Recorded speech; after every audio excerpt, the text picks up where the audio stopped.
Hello everyone, welcome back to my channel. आज की video में हम ड्रग डिपेंडेंस और सब्सटेंसेस ऑफ अब्यूज जो आपका टॉक्सिकोलॉजी का पार्ट है एफएमटी का, इसके बारे में डिस्कस करेंगे। कि स्टूडेंट ने मुझसे इसके नोट्स भी मांगे, तो मेरे पास नोट्स नहीं है। मैंने एक बुक का ही पीडीएफ है गौतम विश्वास का, उसका मैं शेयर कर दूंगी, वहीं से हम पढ़ेंगे। तो सबसे पहले इसके अंदर हमें जो डेफिनेशंस देखनी है वो ये देखनी है, ड्रग क्या होता है। कोई भी एक ऐसा सब्सटेंस जो लिविंग बॉडी में जाकर मॉडिफाई कर दे या फिर उसके फंक्शंस को हैम्पर करे। साइको एक्टिव ड्रग्स क्या होते हैं? वो ड्रग्स होते हैं जो कैपेबल होते हैं हमारे मेंटल फंक्शंस को अल्टर करने के लिए, उनको हैम्पर करने के लिए। तो जब कोई भी ड्रग डिपेंडेंसी के केसेस आते हैं तो उसमें क्या होता है कि ड्रग डिपेंडेंस एक कंपल्शन है जिसके अंदर ड्रग लिया जाएगा और वो एक डिजायर्ड इफेक्ट को प्रोड्यूस करेगा, या फिर जो भी हम जैसे सैडनेस है, डिप्रेशन है, अनप्लीजेंट इफेक्ट जो बॉडी का है उसको प्रिवेंट करेगा एक due time, course of time के लिए। तो उसे हम लोग बार बार जब लेते हैं तो उसे ड्रग डिपेंडेंसी कहते हैं। तो इसकी वजह से इट इज़ नेसेसरी फॉर इधर फिजिकल और साइकोलॉजिकल वेलबींग। या तो हमें फिजिकली जैसे एथलीट्स वगैरह लेते हैं, या फिर साइकोलॉजिकली कोई पेशेंट है, कोई पर्सन है वो ले रहा है, तो इन दो चीज़ों का तो डिजायर्ड इफेक्ट वो शो करेगा, इधर फिजिकल और साइकोलॉजिकल। तो ड्रग डिपेंडेंस बेसिकली दो टर्म्स इंक्लूड करता है, एक एडिक्शन और एक हैबिटुएशन। तो यहाँ पे लिखा भी हुआ है कि जो एडिक्शन, एडिक्ट जो है वो आजकल मेडिसिन में इतना यूज नहीं होता जितना इसकी जगह हम क्या यूज करते हैं, इंस्टेड अब्यूज, हार्मफुल यूज और डिपेंडेंस वर्ड इज यूज। तो जो क्वेश्चन था सब्सटेंस ऑफ अब्यूज, उसमें यही सारे ड्रग डिपेंडेंसी वाली चीजें लिखनी है जो कि हमारी बॉडी के अंदर जाकर एक डिपेंडेंसी, एक हमारा एडिक्शन शो करती है। तो ऐसे दो तरीके की कैटेगरीज में ड्रग डिवाइड करे जाते हैं, साइकोएक्टिव ड्रग्स जिसमें हार्ड ड्रग्स, सॉफ्ट ड्रग्स आते हैं। यहाँ पर जो पैटर्न्स आपको याद रखने, 4 पैटर्न्स है ड्रग अब्यूज के। उसके अंदर फर्स्ट जो आता है एक्यूट इंटॉक्सिकेशन है, दूसरा विड्रॉल स्टेट है, थर्ड डिपेंडेंस सिंड्रोम है और फोर्थ जो है इसका हार्मफुल यूज है। तो इसके मेन पॉइंट्स क्या है? जो एक्यूट इंटॉक्सिकेशन होता है वो एक ट्रांजिएंट कंडीशन है जिसके अंदर हमारे जो कॉन्शियसनेस का लेवल है वो डिस्टर्ब होगा, कॉग्निशन पावर डिस्टर्ब होगी, परसेप्शन डिस्टर्ब होगा और बिहेवियर डिस्टर्ब होगा। तो ये एक साइको फिजियोलॉजिकल फंक्शन को बेसिकली हैम्पर करता है और उसके रिस्पॉन्सेज को अल्टर करता है।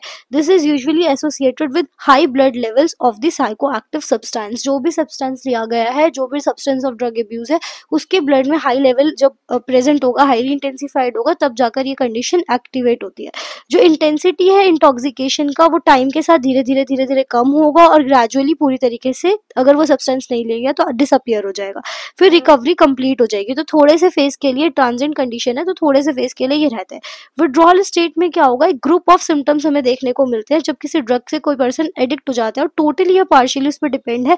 जब धीरे धीरे उसको अगर विड्रॉ कर लिया जाए कंप्लीटली, अगर उसे वो ड्रग ना मिले, या फिर पार्शियल विड्रॉल अगर है, या फिर उसको रिपीटेड हाई डोज यूज करके, एक यूजुअली आफ्टर रिपीटेड और हाई डोज यूजेस के बाद ही दिखता है। कम जैसे कि कंटिन्यूअस कोई वीकली, मंथली या डेली कोई ड्रग ले रहा है, या फिर वो एक टाइम इंटरवल के बाद उतने ड्यूरेशन के लिए अगर उसे वो ड्रग वापस से नहीं मिल रहा, थोड़े घंटों के लिए या फिर कुछ दिनों के लिए अगर हटा दिया जाए, तो उसमें जो सिम्टम्स, वो स्टेट डेवलप होता है, उसे विड्रॉल स्टेट ऑफ सिम्टम्स कहते हैं, जिसमें अलग अलग स्टेजेस देखने को मिलते हैं। डिपेंडेंट सिंड्रोम क्या होता है? Cluster of physiological, behaviour and cognitive phenomena in which the use of substance takes on a much higher priority. मतलब उनके लिए यही प्रायोरिटी बन जाती है जो किसी टाइम पे उनके जो मोराल्स थे, जो उनके बिहेवियर्स थे, दूसरों के बिहेवियर्स है, जिनकी ग्रेट वैल्यू वो रखते हैं, उनसे हटकर ये इंडिविजुअल बस उसी को अपने प्रायोरिटी मानते हैं। जैसे जो अल्कोहल पीते हैं, उन्हें फिर कोई चीज़ से फर्क नहीं पड़ रहा है, कंप्लीटली उस पर डिपेंडेंट हो चुके हैं, ना फैमिली ना कोई कल्चर कुछ मैटर नहीं कर रहा, तो उसे हम डिपेंडेंट सिंड्रोम बोलेंगे। हार्मफुल यूज क्या होता है? जब कोई ड्रग कंटिन्यू उसको लिया जा रहा है, कंटिन्यूएशन हो रहा है किसी ड्रग का, जबकि डिस्पाइट उसके बारे में हमें अवेयरनेस है, उसका हार्मफुल इफेक्ट भी हमें पता है, उसका सोशल इफेक्ट भी पता है, और उसके बाद भी वो ड्रग लिया जा रहा है जो जाकर इंटॉक्सिकेट करेगा बॉडी को, तो इसे हम लोग हार्मफुल यूज बोलेंगे। और हार्मफुल यूज के अंदर क्या होता है? जो डायग्नोसिस है, वो रिक्वायरमेंट होती है उसकी, that actual damage should have been caused to the mental और physical health of the abuser. इसमें आपकी कोई भी मेडिसिन भी हो सकती है। नेक्स्ट आता है आपका ड्रग एडिक्शन एंड ड्रग हैबिटुएशन। इसकी एक टेबल दे रखी है, यहाँ से आप पीडीएफ से आप पढ़ सकते हो। फिर एक DSM-4 का क्राइटेरिया आता है, that is criteria for the diagnosis of substance dependence. इसके अंदर क्या दे रखा होता है कि 1 साल के अंदर 12 महीने का जो पीरियड है उसमें एटलीस्ट ये 3 सिम्टम्स आपको देखने को अगर मिलते हैं तो वो सब्सटेंस के ऊपर डिपेंड हो चुका है। टॉलरेंस चेक करते हैं, withdrawal, administration of the larger doses और over the longer periods than originally intended. अगर जितना लेता था उस अमाउंट से ज़्यादा लेने लग गया है वो dose. Decrease control over the uses, increase time investment in acquisition, use और रिकवरी फ्रॉम द सब्सटेंस। अगर उसको टाइम लग रहा है, ज़्यादा टाइम लग रहा है उससे रिकवर होने के लिए। Decrease participation in occupational, recreational और सोशल इवेंट्स, अपना पूरा वो एक सोशली हट चुका है, उसकी कोई वैल्यूज़ नहीं है, वो पूरी तरीके से अपनी ऑक्यूपेशन हर चीज़ उसकी डिस्टर्ब चल रही है, सोशल लाइफ, फैमिली लाइफ, और वो पूरी तरीके से उस डिपेंडेंट हो चुका है लाइक एल्कोहल, टोबैको, इन्हीं चीज़ों पे। continued use despite social, psychological और physical problems caused by the substance। जैसे भी यहाँ पे लिखा हुआ था ना, हार्मफुल यूज में, उसको पता होने के बाद भी वो ले रहे हैं। जैसे वार्निंग लिखी रहती है सिगरेट के पैकेट्स नारकोटिक डिपार्टमेंट की तरफ से, तब भी वो ले रहा है। तो अगर इनमें से कोई भी 3 सिम्टम्स है तो इसको हम बोलेंगे वो सब्सटेंस डिपेंडेंस हो चुका है। फिर ऐसे कौन से सब्सटेंसेज उनके बारे में अगर पढ़े तो सबसे पहले आपका अल्कोहल आते हैं। द मेजर डिपेंडेंस जो ड्रग प्रोड्यूस करते हैं उसकी पूरी टेबल दे रखी है। तो अल्कोहल डिपेंडेंस को हम अल्कोहलिज्म भी बोलते हैं, एक साइकेट्रिक डायग्नोसिस इन विच इंडिविजुअल क्या करते हैं, अल्कोहल पे डिपेंड हो जाता है और उसकी वजह से उसकी फिजिकल डिपेंडेंसी रहती है। और मोर कॉमनली किस में मिलते हैं, मेल्स में मिलते हैं। और अल्कोहल डिपेंडेंस में भी 5 तरीके की क्लासिफिकेशन है, alpha alcoholism, beta, gamma, delta and epsilon alcoholism. Alpha alcoholism में एक्सेसिव और इनअप्रोप्रिएट ड्रिंक कर रहे हैं टू रिलीव फिजिकल और इमोशनल पेन। किसी का ब्रेकअप हो गया है, घर में कोई सडन डेथ हो गई है, उसको ओवरकम करने के लिए, और उसमें no loss of control, control पूरा है but ability to abstain present, like उसके अंदर ऐसा नहीं है कि उसका कंट्रोल चीज़ों से खत्म हो चुका, उसे पता है कि फिजिकली कि क्या चल रहा है। बीटा अल्कोहलिज्म में क्या होता है, एक्सेसिव ये भी है और इनअप्रोप्रिएट ड्रिंकिंग ही है। फिजिकल कॉम्प्लिकेशन लेकिन इसमें देखने को मिलेंगे, जैसे continuous acid formation like gastritis किसी को हो रहा है, सिरोसिस ऑफ लीवर हो चुका है। गामा जो है मैलिग्नेंट अल्कोहलिज्म, इसके अंदर फिजिकल के साथ साथ साइकोलॉजिकली वो डिपेंड हो चुका है, with tolerance and withdrawal symptoms उसके अंदर आ चुके हैं और इन एबिलिटी वो कंट्रोल नहीं कर पा रहे ड्रिंकिंग को। डेल्टा अल्कोहलिज्म के अंदर इनएबिलिटी टू एब्सटेन, छोड़ नहीं पा रहा है, टॉलरेंस भी है, विड्रॉल सिम्टम्स भी प्रेजेंट है, और जो अमाउंट ऑफ अल्कोहल है वो कंज्यूम कर रहे हैं can be control and social disruption जो थोड़ा कम। यहाँ पे एप्सिलिन अल्कोहलिज्म में डिप्सोमेनिया का केस देखने को मिलता है। स्प्रीड ड्रिंकिंग ये एक तरीके की मेडिकल कंडीशन है जिसके अंदर अनकंट्रोल्ड ड्रिंकिंग फॉर अल्कोहल की क्रेविंग रहती है, अनकंट्रोल्ड क्रेविंग फॉर अल्कोहल। यहाँ पर आप ये देख सकते हो। फिर नेक्स्ट जो आता है, यहाँ पे एक टेबल है जिसमें फिजिकल डिपेंडेंसी जो अल्कोहल की है वो मॉडरेट देखी जाती है, साइकोलॉजिकल मॉडरेट और टॉलरेंस लेवल भी माइल्ड। अगर आप कैनबिस की बात करो तो लिटिल फिजिकल डिपेंडेंसी है, साइकोलॉजिकल मॉडरेट एंड टॉलरेंस जो है इसका माइल्ड। तो यहाँ पे ये ड्रग्स की चार्ट दे रखी है, आप यहाँ से रेफर कर सकते हो। इसके लिए जो ट्रीटमेंट है उसमें बेंजोडाइजेपिन्स दिए जाते हैं, chlorodiazepoxide that is 80 to 200 mg per day in divided doses, diazepam दिया जाता है और साथ में विटामिन बी के कॉम्प्लेक्स भी ऐड किए जा सकते हैं। फिर साथ में आप इसके अंदर ट्रीटमेंट अल्कोहल डिपेंडेंस का detox methods, behaviour therapy, deterrent agents, anti craving agents और साथ में कुछ मेडिकेशंस। नेक्स्ट ओपियोइड्स है। ओपियोइड्स में भी एडिक्शन जो ओपिएट्स का इन्वॉल्व हो जाता है जिसकी वजह से डोपामिनर्जिक जो पाथवे है वो उसका जो है वो डिस्टर्ब होगा और reward circuits of the control process such as जैसे कि hunger, thirst and drug addiction ये कॉमनली देखने को मिलेगा। और इसके अंदर एक डर्मेटोलॉजिक जो मैनिफेस्टेशन देखने को मिलती है, कॉमनली जो मिलती है, क्लीनियर स्कार्स जैसे मिल जाते हैं जिनको हम ट्रैक्स बोल रहे हैं, वो इसमें कॉमनली देखने को मिलते हैं।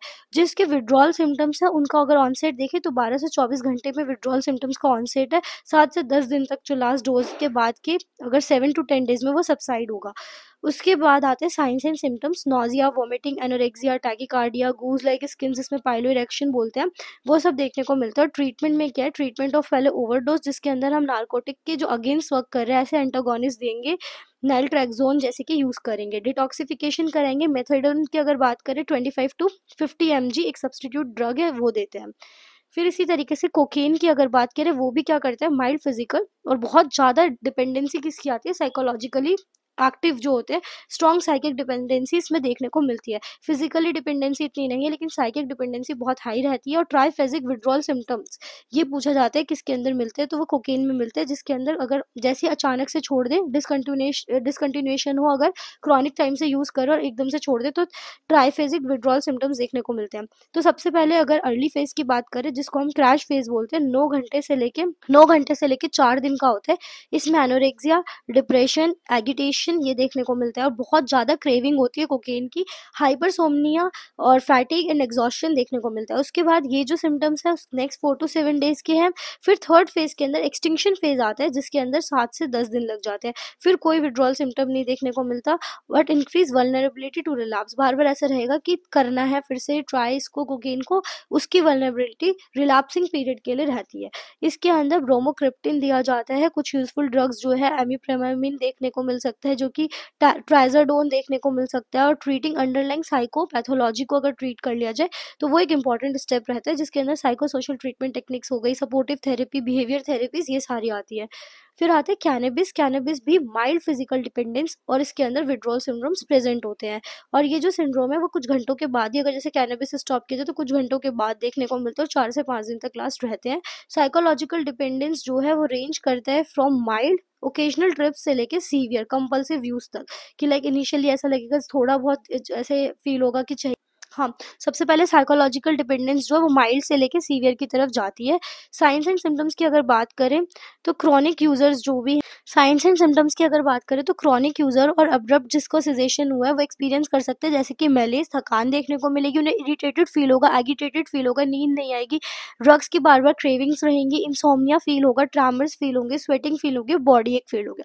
अगर लंग्स के ऊपर अगर इसका क्रॉनिक वो देखे तो उसके अंदर भी लंग्स में जैसे निकोटीन हार्म करता है वैसे ये भी हार्म करता है। फिर इसके अंदर एक इमोटिवेशनल सिंड्रोम, जिसके अंदर ऐसा लगेगा कि कुछ भी इंसान मोटिवेटेड फील नहीं कर रहा है, लेथार्जी फील हो रही है, बिल्कुल डिसइंटरेस्टेड फील कर रहा है। ट्रीटमेंट में विड्रॉल सिंड्रोम्स की जैसे ट्रीटमेंट आ चुकी है तो माइल्ड और सपोर्टिव और सिम्टोमेटिक ट्रीटमेंट दिया जाता है। साइकोथेरेपी और फैमिली थेरेपी, सब में सारे साइकोसोमैटिक ड्रग्स में family therapy, behavioural therapy, psychotherapy is the must treatment. फिर आते हैं बार्बिट्यूरेट्स, इसके अंदर भी सेम ही है, जो कि प्रोड्यूस करते हैं फिजिकल एंड साइकोलॉजिकल दोनों तरीके का dependence. Tolerance develops rapidly and usually marked, इसके अंदर क्रॉस टॉलरेंस होता है विद अल्कोहल। विड्रॉल सिंड्रोम की अगर बात करें वो बहुत सीवियर देखने को मिलता है उन इंडिविजुअल्स में जो 600 से लेकर 800 mg पर डे से ज़्यादा इसको कंज्यूम कर रहे हैं। Science and symptoms almost similar होते हैं, इसमें भी रेस्टलेसनेस होगी, बार बार ट्रैमर्स आएंगे, हाइपरटेंसिव फील करेंगे, उसके बाद आपका हाइपरटेंशन, बीपी बढ़ा हुआ, सीजर्स देखने को मिलते हैं। और विड्रॉल सिंड्रोम जो है वर्स्ट हो जाता है अगर 72 घंटे तक लास्ट डोज के बाद 72 आवर्स तक अगर इन्हें ना दी जाए डोज, तो ये बहुत ज़्यादा विड्रॉल सिंड्रोम का वर्स्ट केस देखने को मिलता है। ट्रीटमेंट जो है कंजर्वेटिव थेरेपीज जैसे पेंटो ऑर्बिटल, इसका एक सब्सटीट्यूशन बताया गया है, और फॉलो अप सपोर्टिव थेरेपीज। फिर है एम्फिटामिन्स, जिसके अंदर सीएनएस स्टिमुलेंट इन्हें बोलते हैं, इसमें स्नॉट किया जाता है, इसे सूंघ के, स्मोक और इंजेक्शन के थ्रू या इंट्रावेनसली भी लोग लेते हैं। उसके बाद कोकेन अब्यूज के जो सिम्टम्स हमने पढ़े सेम वैसे ही सिम्टम्स एम्फिटामिन्स में देखने को मिलते हैं। सीवीएस पे अगर देखें तो टैकीकार्डिया, हाइपरटेंशन, हेमोरेज, सीएनएस पे सीजर्स, हाइपरपायरेक्सिया, ट्रैमर्स, एटेक्सिया की कंडीशन देखने को मिलती है। और साइकियाट्रिक में वही इरिटेबल फील करेगा, एंजाइटी उसे बार बार होगी। शिजोफ्रेनिया अगर देखें तो इसका एक सिम्टम है कैरेक्टराइज। और डिस्टिंग्विश फीचर्स जो देखने को मिलते हैं, एक तो जल्दी ऑनसेट है इसका, हेलुसिनेशन विजिबल देखने को मिलेंगे, थॉट का एब्सेंस मिलेगा, thought disorder is completely absent. और इसके अंदर जो हमारा जो फियरफुल इमोशनल रिएक्शन है उसका अप्रोप्रिएट फंक्शन ना होना, साथ में वो कंफ्यूज रहे। उसके बाद मतलब appropriateness of affect, fearful emotional reaction, इसके अंदर क्या देखने को मिलता है, जो इमोशनल रिएक्शन है वो डरा डरा सा देखने को मिलेगा, कंफ्यूज देखने को मिलेगा। और कंटिन्यूअस अगर क्रॉनिक यूज किया जाए तो कंपल्सिव क्रेविंग इसकी पूरे टाइम रहेगी। ठीक है, तो अगर ऐसा रहेगा कि high need the degree of tolerance is very high, मतलब 15 से 20 टाइम्स इनिशियल डोज का चाहिए रहता है to obtain the same effect. जो इफेक्ट अगर हम बात करें क्रॉनिक यूज की, तो जितना इनिशियली लिया उसका 15 से 20 गुना इसके अंदर ये लेते हैं, जिससे कि उसकी क्रेविंग जब हो रही है तो इतना इफेक्ट शो करने के लिए जो इनिशियल अमाउंट में उसने पहली बार लिया था उतना इफेक्ट उसका क्रॉनिक यूज के बाद 15 से 20 डोज में जाकर आएगा। तो टॉलरेंस इतना ज़्यादा हो चुका होता है। उसके बाद विड्रॉल सिम्टम्स की अगर बात करें तो इसके अंदर डिप्रेशन, एपैथी, सुसाइडल टेंडेंसी रहती है, पूरे टाइम फैटिगनेस फील होती है। पेशेंट को जो है डार्क रूम में रखा जाता है ट्रीटमेंट के अंदर। Acidification of urine, gastric lavage is done. उसके बाद इसके अंदर एक्यूट इंटॉक्सिकेशन के लिए हम ट्रीटमेंट जो है अगर सिम्टोमेटिकली ट्रीट करेंगे, अगर कम इंटॉक्सिकेट हुआ है तो, जैसे कि अगर किसी का हाई फीवर है, हाइपरपैरिक्स है, तो कोल्ड स्पॉन्ज करेंगे, कूलिंग ब्लैंकेट यूज करेंगे, एंटीपैरेटिक ड्रग्स यूज करेंगे। हाइपरटेंशन अगर है तो सोडियम नाइट्रोप्रोसाइड उसके अंदर देंगे, अल्फा एड्रिनर्जिक ड्रग्स देंगे। सीजर्स के लिए इसके अंदर लोराजेपम और डाइजेपम देंगे, और साइकोटिक सिम्टम्स के लिए हम हेलोपेरिडोल देंगे। फिर हेलिसिनोजेंस आते हैं, जिसमें मोस्ट कॉमनली जो यूज होता है दैट इज LSD या फिर MDMA ड्रग। तो LSD इज लाइजर्जिक एसिड डाइथैलेमाइड, जिसके अंदर प्रेजेंट क्या होता है, ये राई फंगस होती है, उससे ऑब्टेन किया जाता है और रैपिडली जीआईटी सिस्टम में एब्जॉर्ब होता है और इसका 30 से 40 मिनट में ही एक्शन देखने को मिल जाता है। ये भी अपना इफेक्ट ब्रेन के ऊपर शो करता है। ऑल्दो इसकी जो टॉलरेंस है, साइकोलॉजिकल डिपेंडेंस है, वो अकर होती है और लेकिन कोई फिजिकल डिपेंडेंसी शो नहीं करता। विड्रॉल सिंड्रोम इसके अंदर शो होते हैं। फिर उसके बाद इसके साइंस एंड सिम्टम्स की बात करें, अगर एक्यूट इंटॉक्सिकेशन है तो सोमैटिक और फिजिकल में हमें डिजीनेस, प्यूपिल्स डायलेटेड मिलेंगे, नॉजिया मिलेगा, परसेप्चुअल में क्या मिलेगा, विजन चेंज मिलेगा, हियरिंग चेंज मिलेगी, लाइक फ्लोटिंग सा फील हो रहा है, इल्यूजन में वो जी रहा है इस तरीके से, सेंस ऑफ स्मेल आ रहा है। साइकिक के अंदर क्या होगा, डिल्यूजन मिलेगा और साथ साथ में सस्पिशन सा देखने को मिलेगा। ट्रीटमेंट के अंदर पर्सन को रिमूव करना है, जो include remove the patient from aggravating situation, जो भी उसको बढ़ा रही है ऐसे सिचुएशन से रखेंगे साइड, और साथ में एंजाइलोटिक्स देंगे और सिम्टोमेटिक ट्रीटमेंट देंगे। एमडीएमए की अगर बात करें, मिथाइलिन डाइऑक्सी मैथ एम्फिटामाइन, इसकी अगर बात करें, इसके अंदर इसको हम जो है मैसिकैलिन ड्रग्स की उसमें रखते हैं सिमिलर कैटेगरी के अंदर, और इसको हम लोग बोलते हैं क्लब ड्रग्स और रेव ड्रग्स। जो रेव पार्टी हो रही है उसमें अगर आपने सुना हो रेड पड़ती है तो वो यही है, रेव ड्रग्स की कैटेगरी में। ये क्या करते हैं, हमारा जो सेरोटोनिन एनर्जिक जो न्यूरॉन्स है उनको जाके सीएनएस में अफेक्ट करता है। इसके एक्यूट सिम्टम्स में यूफोरिया जैसा फील होना, साथ साथ में बहुत ज्यादा सेंसुअल अवेयरनेस और ऐसा सेंसिटिविटी हाई हो जाएगी, इमोशनल एनर्जी हाई हो जाएगी, साइकिक इफेक्ट ये शो करता है। साथ में हमारे अंदर इसमें एडवर्स इफेक्ट्स जो आते हैं उसमें नोजिया, बार बार दांतों को घिसना, टीथ ग्राइंडिंग, ब्लड विजन हो जाएगा, एंजाइटी, बार बार पैनिक अटैक का आना, ये सब इसके एसोसिएटेड सिम्टम्स और इसकी वजह से सडन डेथ भी हो जाती है ड्यू टू कार्डियक एरिथमिया।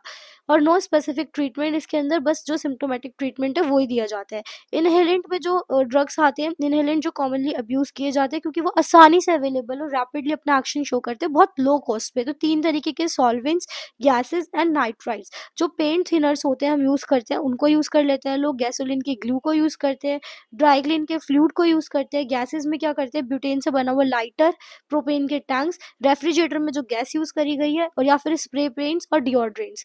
इसमें भी एक्यूट सिम्टम्स की अगर बात करें तो वो देखने को मिलते हैं, हार्ट फेलियर और डेथ जो है उसके कंसंट्रेटेड अमाउंट में अगर यूज करें तब देखने को मिलता है। एडवर्स इफेक्ट्स के अंदर वही हियरिंग लॉस, इसके अंदर लिम्ब स्पाज्म देखने को मिल सकते हैं, न्यूरोपैथीज देखने को मिल सकती है, लीवर, किडनी, सीएनएस, इनका डैमेज देखने को मिल सकता है। क्रॉनिक अब्यूज अगर किया जाता है तो पूरी तरीके से लैक ऑफ कोऑर्डिनेशन देखने को मिलेगा, डिसओरिएंटेड पर्सन क्योंकि सीएनएस इफेक्ट हो चुका है। ट्रीटमेंट की अगर बात करें, अगर एक्यूट इनहेलेंट इंटॉक्सिकेशन अगर है तो उसके अंदर हम लोगों को सपोर्टिव ट्रीटमेंट देना है, ऑक्सीजन प्रोवाइड करानी है, इस तरीके से हम इसका ट्रीटमेंट करेंगे। निकोटीन क्या होते हैं ये पूछा जाता है आपसे शॉर्ट में, तो ये अगर क्वेश्चन आ सकता है इसके अंदर, पहले तो लॉन्ग क्वेश्चन आ सकते हैं पूरे चैप्टर से, अगर शॉर्ट में देखें तो निकोटिन पूछते हैं। एक एक्टिव इंग्रेडिएंट है जो आपको पता है सिगरेट्स में मिलता है, ये इंटॉक्सिकेशन कॉज करते हैं, डिपेंडेंसी, टॉलरेंस और विड्रॉल सिम्टम इसमें देखने को मिलते हैं। एक सिगरेट के अंदर 10 मिलीग्राम्स ऑफ निकोटिन प्रेजेंट होता है पर सिगरेट, जो हमारी बॉडी के अंदर कितना डिलीवर कर रही है, around 1 to 3 mg nicotine body में डिलीवर करती है। और जो अब्यूज़र होते हैं वो छुपाते हैं कि कितना उन्होंने पिया है, कितना यूज़ करा है सिगरेट, और साथ में वो इसी की वजह से टॉलरेंस अपना लेवल बढ़ा चुके होते हैं, पहले 1 पी रहे, फिर 2, फिर 3, इस तरीके से जो चेन स्मोकर्स बनते हैं वो बन जाते हैं। साथ में इसका एक्शन के जो निकोटीन है वो भी कोलिनर्जिक रिसेप्टर्स पे जाके वर्क करता है और ये हमारी बॉडी के अंदर एसिटिल कोलाइन का लेवल जो है वो इंक्रीज कर देता है। स्मोकर्स जो होते हैं tend to have high risk of CAD, हमें पता है कोरोनरी आर्टरी डिजीज का रिस्क स्मोकर्स में बहुत हाई रहता है, lung cancer, emphysema, laryngeal carcinoma, ये सारे तरीके की बीमारियां। Smokeless tobacco can use and can cause tooth loss, अगर जो हम स्मोकलेस टोबैको लोग खाते हैं उसकी वजह से एक तो टीथ डिके होता है, टूथ लॉस होता है, ओरल कैंसर्स की उनके अंदर ज़्यादा केसेस देखने को मिलते हैं। इसका नेगेटिव इम्पैक्ट किस पे पड़ता है, मेनली जो हम लोग पैसिव स्मोकर होते हैं उसके अंदर भी बहुत ज़्यादा इफेक्ट देखते हैं। जितना बोलते हैं कि एक्टिव स्मोकर को प्रॉब्लम नहीं होती उससे ज़्यादा कई गुना पैसिव स्मोकिंग वालों को दिक्कत होती है। ट्रीटमेंट क्या, निकोटिन रिप्लेसमेंट थेरेपीज ली जाएंगी तो ये ट्रीटेबल होता है। साथ में मोटिवेशन टू क्विट, निकोटिन के पैच आते हैं जिसको यूज़ किया जाता है, गम्स एंड स्प्रेज जो है मोस्ट कॉमनली अवेलेबल है, तो nicotine patch method, gum and spray are the most useful form which is available. Medication के अंदर जैसे क्लोनिडीन और nortriptyline nortriptyline can be use as a second line of treatment. फिर है कॉम्प्लिकेशंस ऑफ ड्रग अब्यूज, अगर कोई drug abuse कर रहा है तो उसमें क्या क्या कॉम्प्लिकेशंस आ सकते हैं, that depends on the route which is use to administer the drug. तो अगर इसकी बात करें तो ओरल जैसे किसी ने लिया है, सेल्फ नेग्लेक्शन, माल न्यूट्रिशन और डेंटल डिके। ओरल में मेनली डेंटल डिके और ओरल अल्सर्स वगैरह इंपॉर्टेंट है। इंजेक्शन के थ्रू अगर लिया है, लाइक आर्म से, वेन से अगर डाला गया है, आर्म्स की, हैंड्स की, लेग्स की, समटाइम्स एब्डोमेन, ग्रोइन और नेक रीजन वो डैमेज हो जाता है। वहां पर अगर ओवर यूज करें सेम वेन में तो वहां पे वेन के अंदर थ्रोम्बोसिस देखने को मिल सकती है, पल्मिनरी एम्बोलिज्म देखने को मिल सकता है और वेन का कलर डार्क होता चले जाता है, हार्ड हो जाती है और अल्सरेटेड भी हो जाती है। जब वो हील होती है तो वहां पे व्हाइट और सिल्वरी लाइन के स्कार्स देखने को मिलते हैं in the excess of the limb. अगर इंट्रा आर्ट्रियल इंजेक्शन यूज करा जाता है तो वेस्कुलर डैमेज और गैंग्रीन फॉर्मेशन देखने को मिलता है।